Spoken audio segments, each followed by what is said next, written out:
Crochet might not be as slow a fashion as people want it to be. I say this with the best of intentions and as someone who is part of the problem. Hi, hello. My name is Cedar and I want to talk about the sustainability of crochet and fiber arts in general, as someone who is very much a part of the problem, being an imperfect crocheter and knitter. I am not making this video to call anyone out in specific. Instead, I just want to talk about this topic, as it is important to me and not something I think a lot of people are covering. Just for context, when I was looking for videos about this to share as extra resources, I had kind of a hard time, but here I am. For covering my perspective, I have been crocheting for over 3 years and knitting for over 1 year. I run a small business and do craft markets on an irregular basis. As of making this video, I am not even famous enough to be considered a micro-influencer and have not made any money from crochet online. All of that to say, there is not a major demand for my work in specific. Also, I will be using examples of content and work made by myself as well as other creators. Nothing, and I repeat nothing, stated is meant to call anyone out. It is merely for examples. Also, generally speaking, I try not to use any examples from creators that would be seen as negative from smaller creators. The only negative example I used was from bigger companies like Shein and Temu, which I'm not the first to complain and I will not be the last, and I'm proud of that complaint. What is slow fashion? Okay, let's get started. So what exactly is slow fashion? Upon first glance, one would think it's just slower fashion. However, it is sadly much more complicated. The name comes from the term fast fashion. Slow fashion is meant to be the counterpart to fast fashion. For context, Britannica says fast fashion is fast fashion, a term describing the rapid production of inexpensive, low-quality clothing that often mimics popular styles of fashion labels, big-name brands, and independent designers. Basically, fast fashion is cheap, low-quality clothing. Generally, it is also made in unethical factories overseas, frequently considered sweatshops. On the other hand, slow fashion is a bit more complicated, and there is not just one simple definition. I really wish there was. Instead, I compiled a ton of different definitions into a word cloud to help explain. If you look at the word cloud, some phrases such as environment and consumption stand out. I also want to highlight other words such as quality, ethics, sustainability, and speed. A word that did not show up on the word cloud, but I think is very important to this conversation, is intentionality, or intention. I feel like most of the words that did stand out all come together to mean that slow fashion is about intention and following through on these intentions. Intentionality means buying one high quality garment instead of 5 crappy ones, or looking into the ethics of a brand before you support them. It means to think about what you buy before you buy it. Slow fashion is becoming more prominent now, as it is becoming more and more clear that buying new low quality clothing constantly is just not realistic in the long run. As brands like Shein or Forever 21 have become more popular, people are starting to buy more and more low-use clothing. It is important to consider how long clothing is going to last, as well as if you are going to want to wear it in a year or two, or preferably more, when buying clothing. Another thing to think about is making it. I made this sweater, and I put a lot of time, effort, and money into the yarn as well as time to make it. And I've worn this sweater a lot. It's probably my most worn sweater at this point recently, since I finished it. I'm sure I have sweaters that I got before this I've worn more, but since this has joined my wardrobe, I wear it constantly, and it's the summertime. What does slow fashion have to do with crochet? Okay, this is a long section, so bear with me. So upon first glance, one would think that crochet has to be slow fashion because it is slow. However, it is a bit more complicated, and it comes down to intention. Also, just to preface, I am talking about homemade crochet done at a personal level, sold for its worth. Or, sold to people. If that's not personal level. You know what I mean. I am not talking about the big fast fashion brands who sell crochet garments, because no matter how cheap something is, if it is real crochet, then it is made by hand. I will talk more about this later. Let's look at the big words we talked about before: environment, consumption, quality, ethics, sustainability, and speed. First are the easy ones: speed, quality, and ethics. Crochet is faster than knit, however, it is nowhere near the speed of fast fashion. Adding on, small businesses selling their own crochet would be selling it for its worth, meaning charging reasonable prices depending on how many hours it took. Meaning that handmade crochet is quite ethical. That's a point for slow fashion. Adding on, everything handmade is different. This means that not all of it will be the highest of quality. However, generally speaking, crochet is of a high quality if it is made by a skilled fiber artist. Although quality can be something to critique when looking at people who crochet so many items just for the sake of making them. If the process was rushed for content, then generally people might cut some corners. For example, they might not weave in their ends. This means that the project could not be worn out. Adding on, generally if a project is made with great intention and desire, then the creator will be genuinely interested in wearing the garment out and therefore would prioritize finishing it. This sweater, it's done. When I finished this sweater, I immediately weaved the ends in because I wanted to wear this sweater. The night I finished it, I wore it the next day to class. If this project was something I was finishing for the sake of finishing it, for the sake of posting pictures, I might have taken it, finished it, took some pictures, and kind of tucked the ends in when I did that so nobody saw, and therefore nobody, and therefore the project would never actually be worn because I'll just put it to the side afterward. You know what I mean? When it comes to the other terms such as environment, consumption, and sustainability, crochet becomes a bit more complicated. Overconsumption is a big issue in the fiber arts world. Many people say that buying yarn and making things with it are two completely different hobbies. And I'm not immune to this. That's not all my yarn. It's probably half, maybe. While buying yarn is not inherently horrible, issues do arise when someone buys way more yarn than they have a plan to do with. Cut to my yarn collection. I, for context, have this problem and I am trying to combat it. While buying yarn is not fast fashion, it is a problem that is greatly connected. Reducing one's consumption is a major part of slow fashion. Buying new yarn for every project is one thing when there is a plan for the yarn. However, something that I know many of us can relate to is jumping on opportunities to buy yarn without a plan. Or backing out on the plans you previously made because you're like, I'll make that, and then you never make it. Sales, quick sellout drops, and limited edition yarns can be quite dangerous when it comes to overconsumption, as they do not give much time to contemplate on what yarn to buy and if it is a good idea. Adding on, buying yarn without a plan is hard as all projects involve different amounts of yarn. So either you got to buy a fuckload of yarn just in case you want sweater quantity, or buy not a lot and be stuck with loads of small quantities of yarn that you will never use as it is not enough for a project. Can you tell I have this problem? Shout out expensive pretty yarn. I have one skein of each. Let's just say the sweater, for example.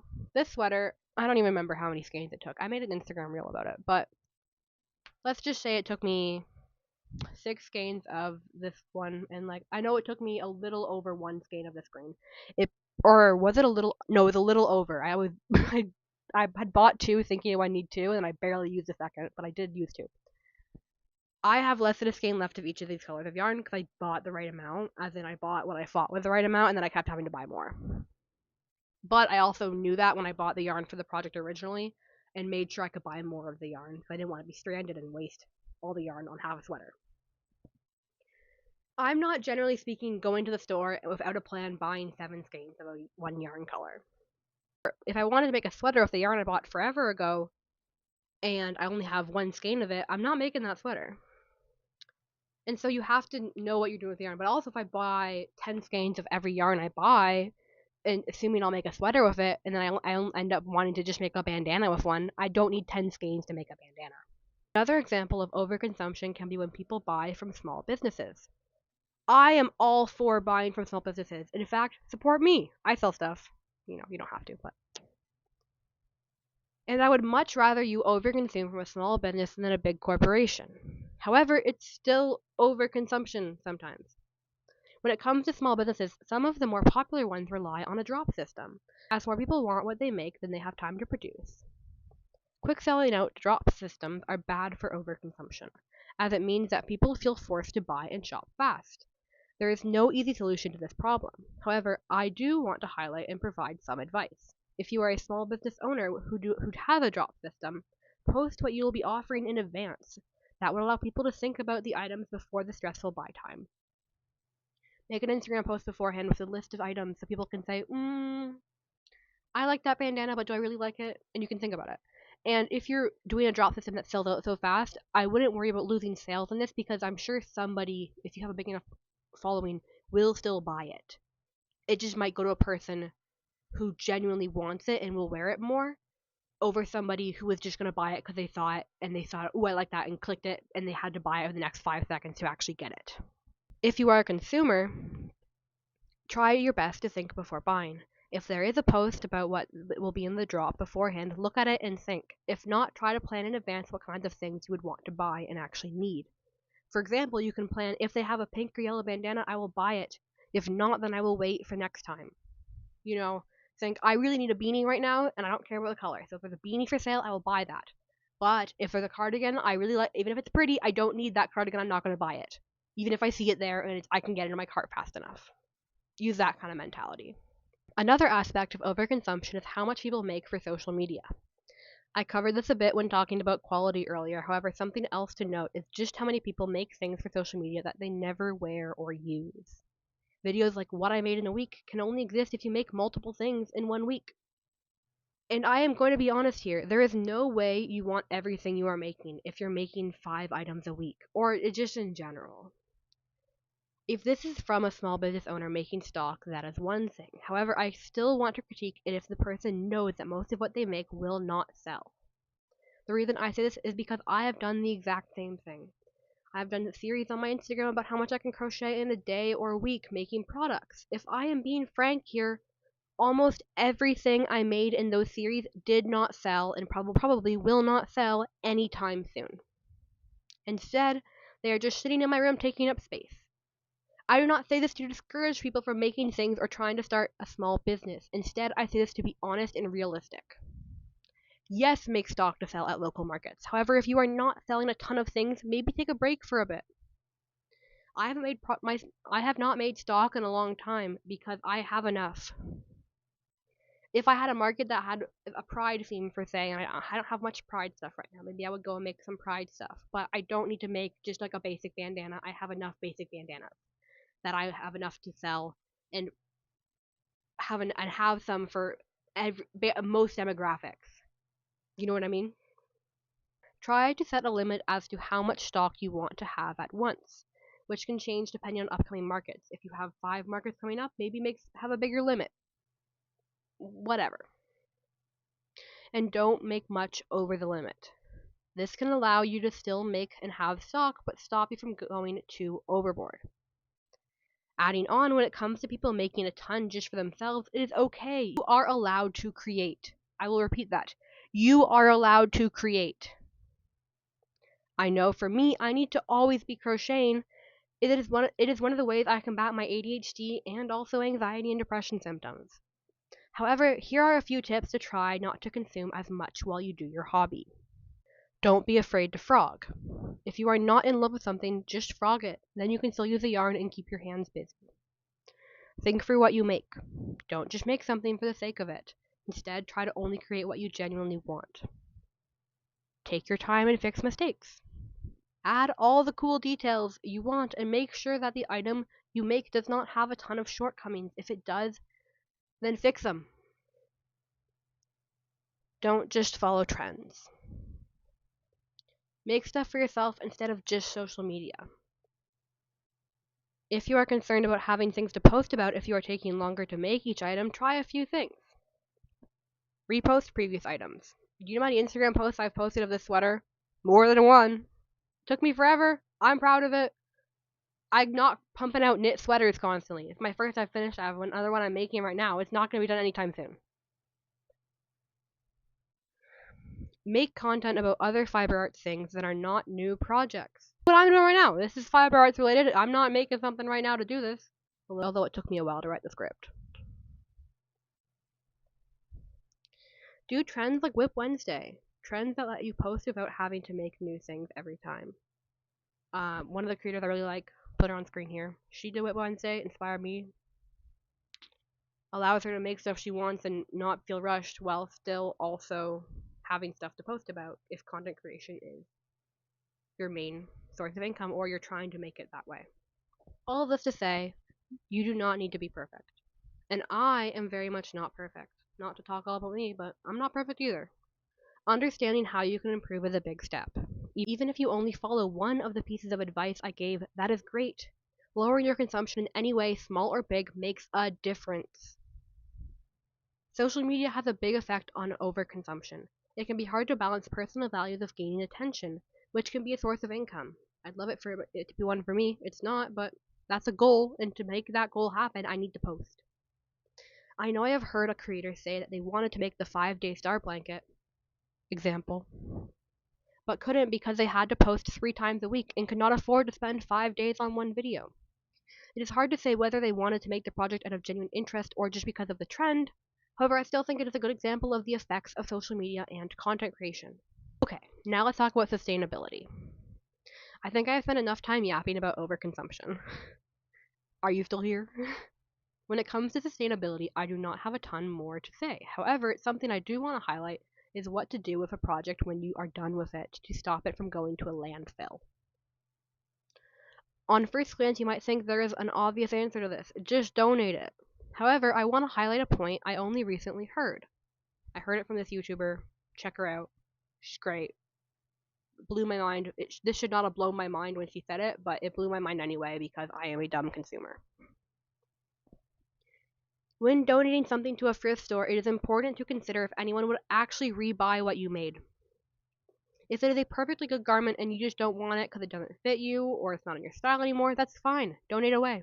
However, if the item is full of mistakes, the sizing is so off it probably won't fit any body properly, something else, then you need to consider if the item will actually be reused. If not, here are some solutions. Cut up the material after sewing for structure and repurpose it. You could turn a shawl full of mistakes into a blanket you could donate to a dog shelter. Frog the item, if possible. Then you can donate the yarn or reuse the yarn yourself. You don't have to use that yarn. People frequently thrift yarn, but they might not thrift a really bad sweater that has a ton of holes in it. Patch holes and fix mistakes. Crochet with fabric patches would be cute. Or use the same yarn and make hidden patches / fixes. There are options to make your item wearable again. Even if you never plan on wearing it again, arguably speaking, it is better, not even arguably, it is better for you to donate that item in a state where it will actually be used. In making that item, you take on at least a small amount of responsibility for what happens to it afterward.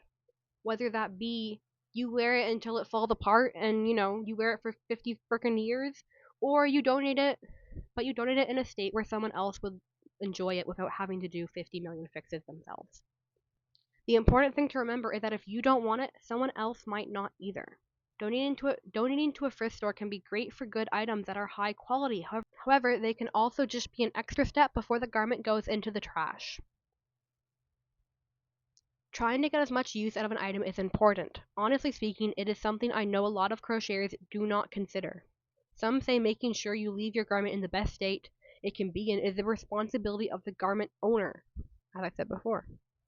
While this is not a perfect science and I do not have any good stats to cover it, I do think it is important to consider just how much crochet might go to waste. I am not happy to say this, but my first crochet project I made was a failed patchwork cardigan. That cardigan is now probably in a landfill. I could have frogged it. I could have done something else with it. I could have taken it apart and kept those squares and remade this and redid the construction of it because those squares were just fine. But I didn't. I put it in a trash bag and I don't know where it is at this point. I am not proud of this. However, I am telling this story to give an example of what I am talking about. I do not know other people's stories, but I can say with certainty I am not the only one whose first projects were absolute hot garbage. Learning any hobby takes time, and bad products will be created. Lots of slow fashion brands also go through making bad, unusable samples. This is not a unique concept, however, it is something that should be considered when considering the sustainability of crochet. Okay, now let's talk about the environment. In short, the main thing to consider is yarn. Hooks, tools like stitch markers, and other things are minimal waste. They can be reused and don't tend to require too many to be purchased. This is a simplified explanation. There is definitely some overconsumption here and opportunities to use more eco-friendly materials. However, it is not the important thing in the long term.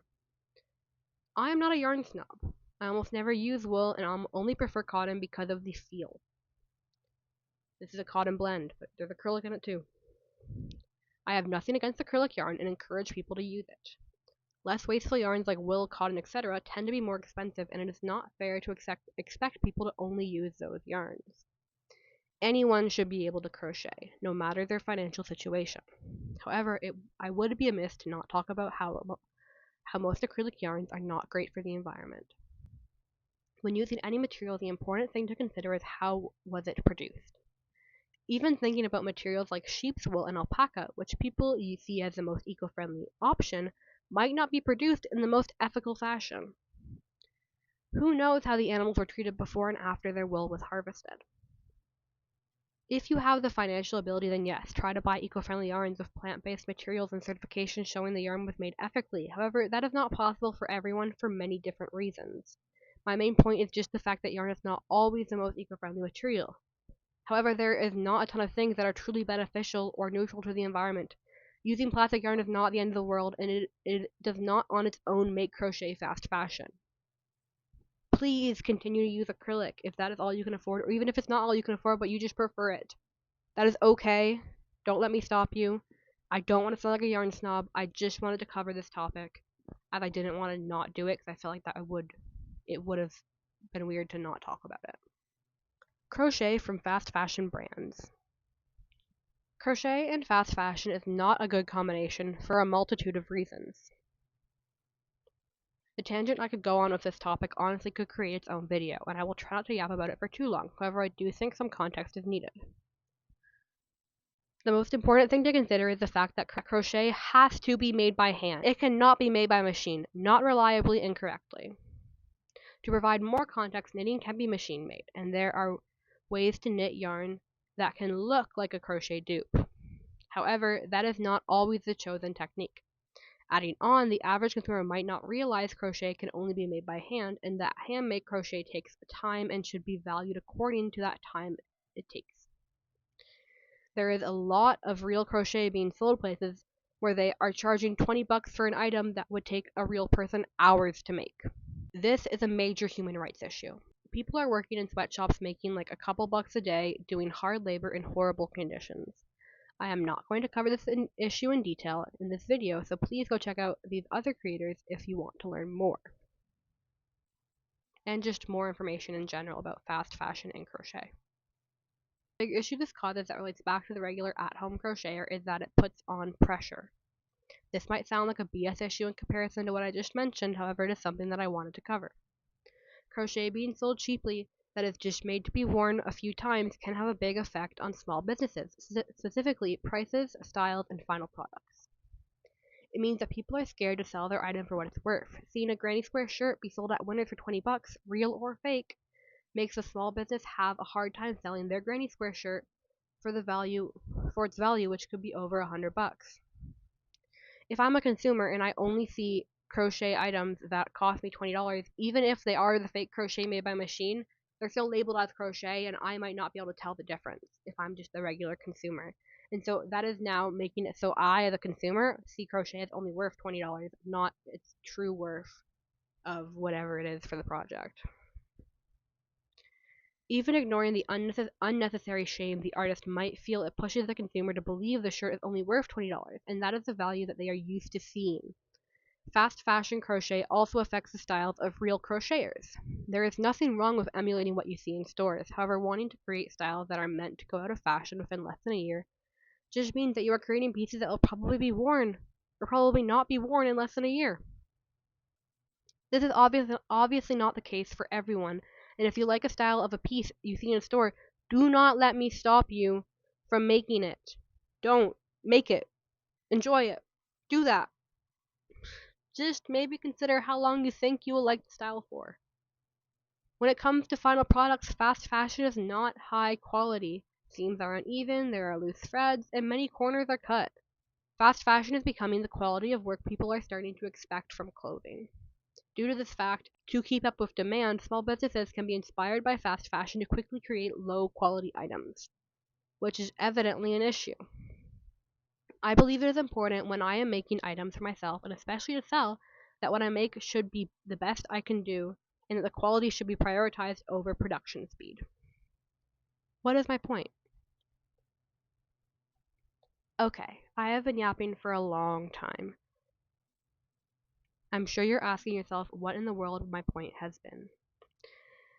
To that I say my point is that crochet is not the perfect sustainable fix-all some people make it out to be. I am not making this video to shame people for crocheting, and I do not intend to be up on some high horse talking down on everyone who isn't perfect. What I do want to highlight is the fact that we are not perfect, and while we do not need to be perfect, it is important to be realistic and educated. I have a big yarn stash. While the perfect thing to do would be to only own yarn I am going to use immediately, and for the yarn to only be the most eco-friendly, sustainable option, that's not realistic. What is realistic for me, however, is to make sure I can see all my yarn so I know what I have, and try to only buy yarn I have a plan for.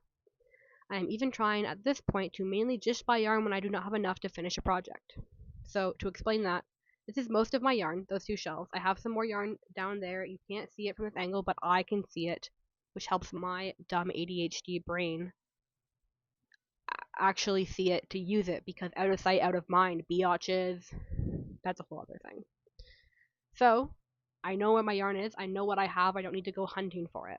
That's not an option for everyone, depending on the space you have in your apartment, house, whatever. But it is an option for me. I'm trying not to buy yarn just because I like it. If I have a project I really want to make and I don't have any yarn for it, fine, I'll buy it. But even then, what I'm trying to do is still at least use 1 or 2 skeins from my collection and buy yarn if I run out. So for say if I want to make a sweater and I only have 1 skein of the yarn, great, I'll use that 1 skein and then I'll buy more of that skein, same color, to finish the sweater. But I'm still using at least something from my stash. That is a solution that I can do that is an improvement but is not killing me to do so. As you can see, the goal of this video is to start the conversation about imperfections with the fiber arts community, as well as suggest ways to make your experience more intentional. It is okay that crochet is not a perfect slow fashion. That does not mean you need to stop. Sustainability is not the job of one person. The perfect scenario for this video would be that everyone who watches it goes back into their life and tries to take one piece of advice I gave previously.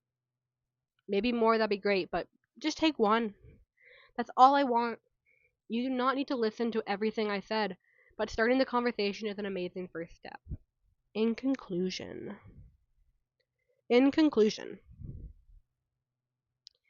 thank you so much for watching. This video took me months on and off of work to finish, and I really appreciate you watching till the end. I would love to keep this conversation going in the comment section or elsewhere. If you have any questions or don't agree with what I said, feel free to reach out. I will have all my info in the description below the video. Have a good day! Like and subscribe if you want, but also that's super cringe for me to say.